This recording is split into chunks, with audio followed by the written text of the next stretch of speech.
मनोज जरांगे यांचे जुने सहकार्यांनी नुकताच जरांगेंनी आरोप केल्यानंतर त्यांची जामिनावरती सुटका झाल्यानंतर त्यांनी पोलीस अधीक्षकांची भेट घेतलेली आहे. दादा मला सांगा, हे काय आहे नेमकं, तुम्ही काय मागणी केलेली?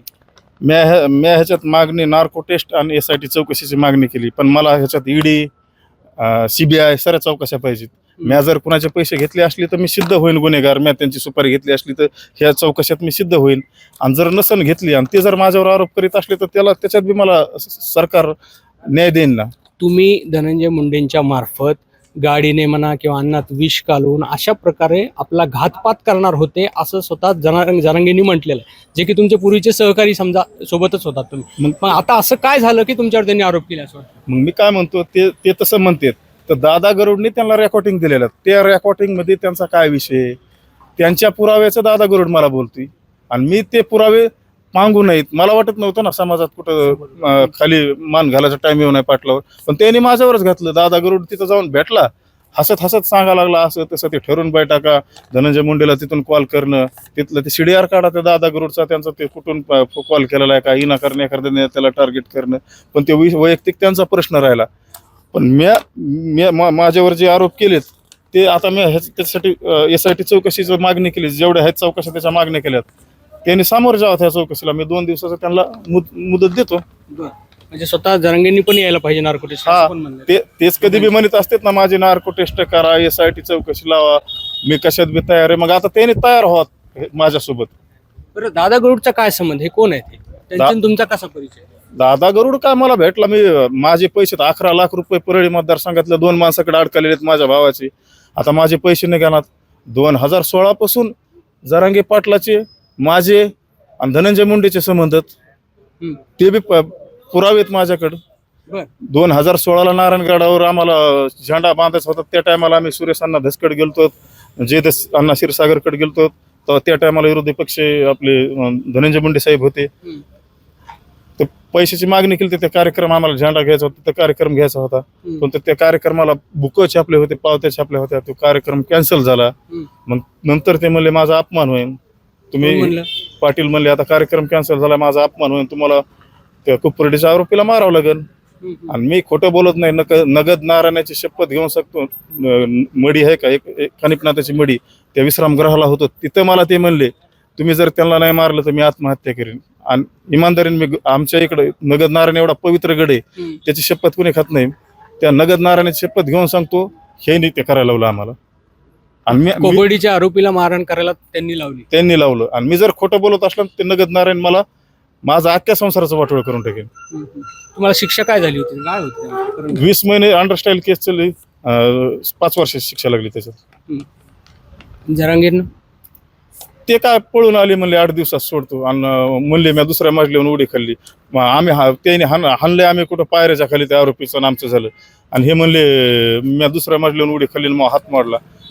खोटं प्लास्टर करून इकडे फिरत होते, म्हणजे म्हणले मी बी होतो मारायला पण मी निष्ठवलो. आणि आता ते बी निघन ना, ह्यांचा कुठं हात मोडलाय काय झालंय. बरं, पण जसं धनंजय मुंडेंचं नाव त्यांनी घेतलं, त्याला पुरावे म्हणून त्या दादा गरुडच्या काही व्हिडिओ क्लिप दिल्या, काही ऑडिओ क्लिप सुद्धा होत्या. मला वाटतं तुम्हाला आता ही जामीन मिळाल्यानंतर कोर्टापुढे नेमकं काय गेलं, ह्या मुद्द्याचं कोर्ट काय म्हणलं? कोर्ट म्हणलं ह्याच्यामध्ये काहीच नाही ना, कारण इतक्या दिवस कसं काय तुम्ही कशामुळे जामीन करणार. वकील काही बोलतच नव्हते, उभा राहायचे नसते. वकील बी मॅनेज केलते, काय म्हणून आम्ही सुटू नाहीत म्हणून, दुसरं काय. हे का केलं असं म्हणायचं तुम्हाला? तुम्ही त्यांची सुपारी घेतली म्हणून?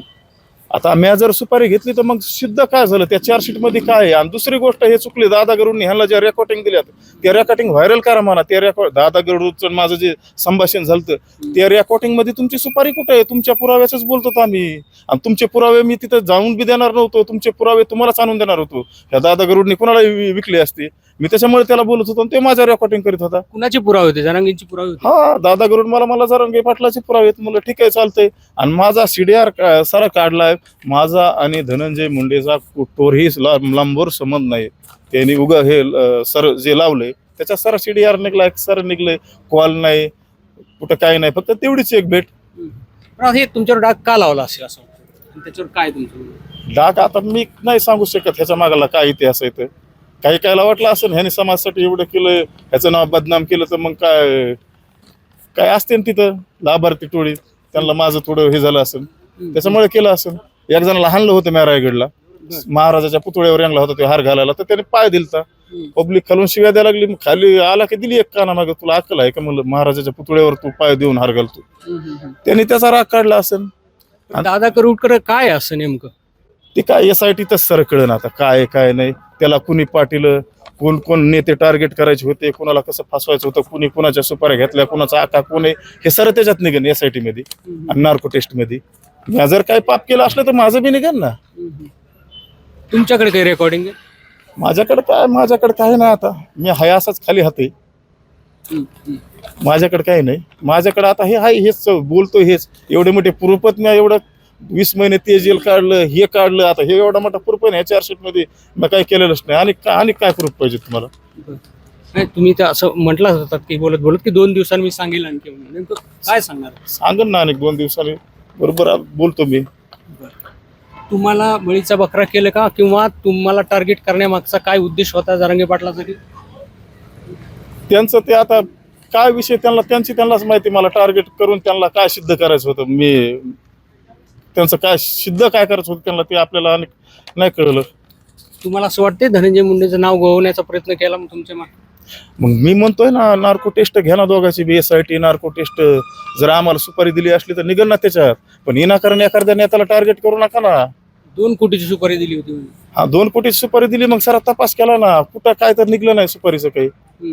त्या धनंजय मुंडेचं माझं कुठं काय बोलण्याचं काय निघलं नाही. तुम्हाला सवय ते एखाद्या नेत्याला टार्गेट करणं, तुमचा तरी कोण ना कोण आका असून तुम्ही असं नेत्याला टार्गेट करतात. माझा कोणी आका नाही, माझा काय तपास करायचं तर करा. मी आज बी भिकारी, उद्या बी भिकारी, आणि मला कोणाचा आधार बी नाही, ना खाकीचा ना खादीचा ना कुणाचा. 1 मॅन शो एकटाच आहे, मला काय घेणं देणं नाही. मला मी मारायला भेट नाही हो, आज मारणार आहे उद्या मारणार आहे, फक्त एवढा डाग धुवून मारायचंय मला. मी आज माझी जामीन झाली 28 तारखेला, 28 तारखेपासून आज घराच्या बाहेर निघलोय. मी एवढं समाजासाठी करून जर माझ्यावर एवढा अपमानाचा धब्बा लागला म्हणल्यावर मला बाहेर सुद्धा फिरू वाटेना. मी जेव्हा हे माझे डाग धुतले जाते, तिथून पुढं काय नाही, मरण बिंदास मी मरायला तयार आहे. तुम्ही समाजासाठी जवळपास मागचे 20 महिने, हे 2-3 महिने समजा जवळपास 1.5-2 वर्ष तुम्ही काढलेत. अशा वेळी असा आरोप होण्याची नेमकं काय कारण असेल? काहीतरी तुमच्या डोक्यात असेल नेमकं का बरं? कारण काय माहितीये का, एवढं हे करून मी कुठं प्रसिद्धी घेत नव्हतो, आणि मला ती भूक नाही प्रसिद्धीची. तुम्हाला शुभा संघटनेपासून मनोज जरांगे आणि तुम्ही सोबत आहात. सोबतच, आणि मला त्या प्रसिद्धीची भूक नाही. एक दिवस जर जेल काढायचं म्हणलं ना, जे जातं त्यालाच कळतं यारवाड जेल काय आहे तर. अक्षरशः 20 महिने मी कसे काढले असतील, कधी प्रसिद्धी घेतली का, कधी कुठं मीडियावर बाईट दिले का, मी हे केलं ते केलं, हाय सुटलो, हाय तसं आलो. मराठा आरक्षणाला 2013ला माझ्या गावातून मी बैलगाडी वडीत नेलती, एवढले फोड आलते माझ्या पायाला, बैल नव्हते, स्वतः वडीत नेलती, त्याची सुद्धा प्रसिद्धी घेतली नाही. समाजासाठी जे काम करायचं निर्मळ मनाने करायचं, आणि असं प्रसिद्धीसाठी काय करायचं नाही.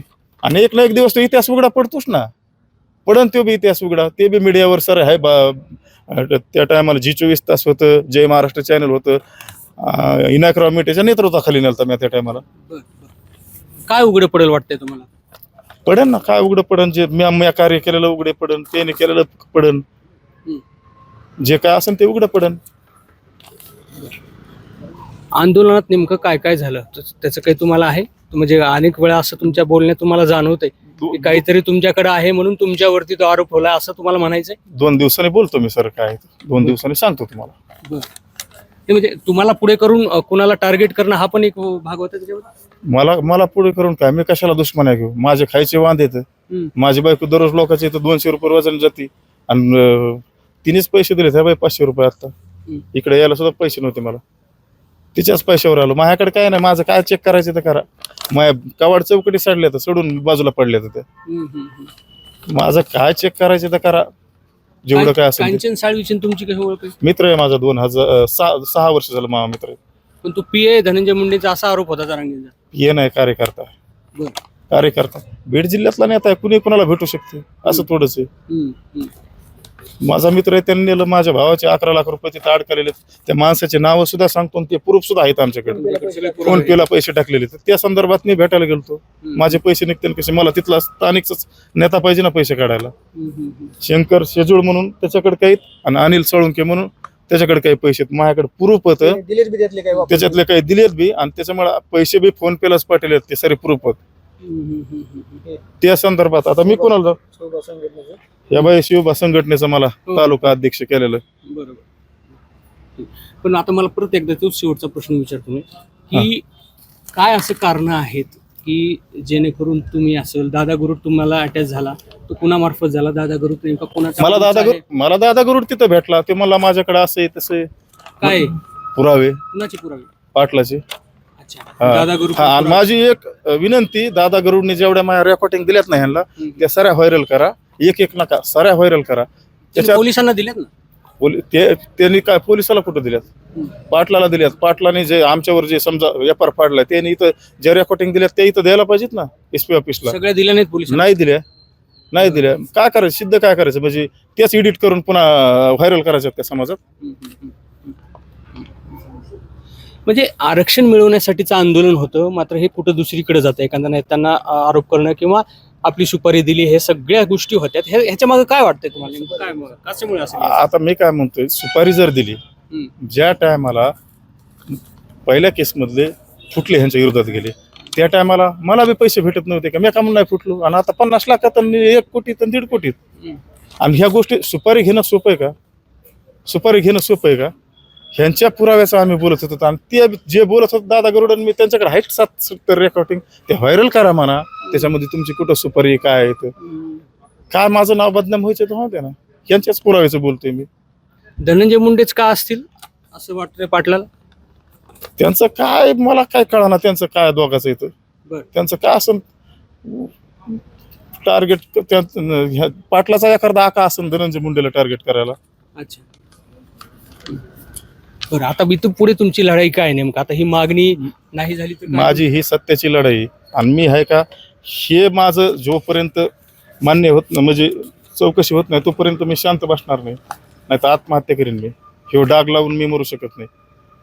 तुम्हाला तुमच्या सगळ्या चरित्रावर डाग वाटतो? चरित्रावर डाग आहे. आज घराच्या बाहेर नाही निघलो मी 28 तारखेपासून आजपर्यंत. पुढची लढाई? पुढची लढाई मला काहीच लढाई करायची नाही, मला फक्त हे सिद्ध करायचंय. मनोज जरांगेंची तुमची दोघांची नार्को टेस्ट व्हावी. 100% नार्को टेस्ट, SIT चौकशी, हे सर्व व्हावं. ED, CBI जेवढ्या काय टेस्ट असतात तेवढ्या व्हाव्यात. एकूणच खरं तर हे मनोज जरांगे यांचे जुने सहकारी आणि त्यांनी आज SP-ना एक अर्ज केलेला आहे की आपली या प्रकरणामध्ये संपूर्ण चौकशी होईल. अर्थात आपल्यासोबत मनोज जरांगे यांची देखील SIT असेल किंवा CBI असेल किंवा नार्को टेस्ट, ह्या सगळ्या चौकशी व्हाव्यात आणि अर्थात त्या होईपर्यंत आपला हा लढा सुरूच राहणार असल्याचं देखील त्यांनी म्हटलंय. रवी मुंडे, ABP माझा, जालना. ABP माझा, उघडा डोळे बघा नीट.